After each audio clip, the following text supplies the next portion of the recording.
So you've got $1 million house and you want an aquarium. How do you make sure the aquarium matches up? Coming up in this Fincast.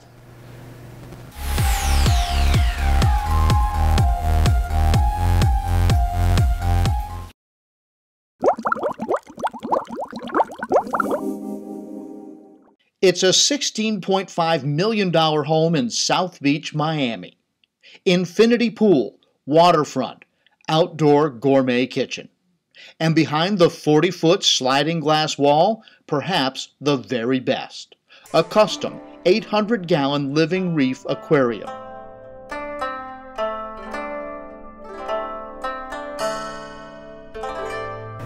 When you've got a beautiful home, or in this case a multi-million-dollar home, and you want to have an aquarium in the middle of it, obviously the aquarium has to be as good as the house. That means you can't cut any corners. Now, the big picture is determining the location that would be best suited for the residents so that everybody could see it throughout the home in an active location. Full-blown reef tank is similar to a boat to us. I look at it as it's got to survive the marine environment, the harsh environment with salt air and flow and heat and everything, so you really have to consider the longevity of this aquarium for the next 20 years. Look at all that was required just to get the tank in the house. One camera on the ground, another one looking down from the cable.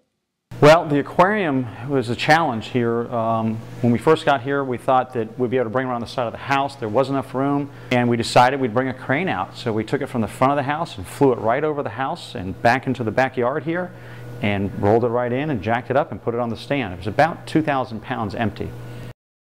And once it's in, it's a part of the house. It has to work. Well, there's no room to skimp on the investment that it takes to care for the animals long term. You really have to have quality live rock. You want to have a quality filtration system and marine life that's as much aquaculture as possible or sustainably collected marine life. These are very important aspects of a successful reef tank. In this case, the tank had to be beautiful from two sides, and it had to feel like home for the fish so they wouldn't feel stressed. Right on the water, the effect is that a part of the reef is inside the house. You really look at the footprint of the aquarium and decide on creating an aquascape inside the aquarium that tiers down so that the corals and animals in the bottom are getting light, as well as all the animals going up the reef. It's very similar to as diving. With years of experience in the water diving, when I go look at decorating the interior of a reef and setting the rock scape, I think about a reef environment and plan it that direction. A beautiful home and a beautiful aquarium to match.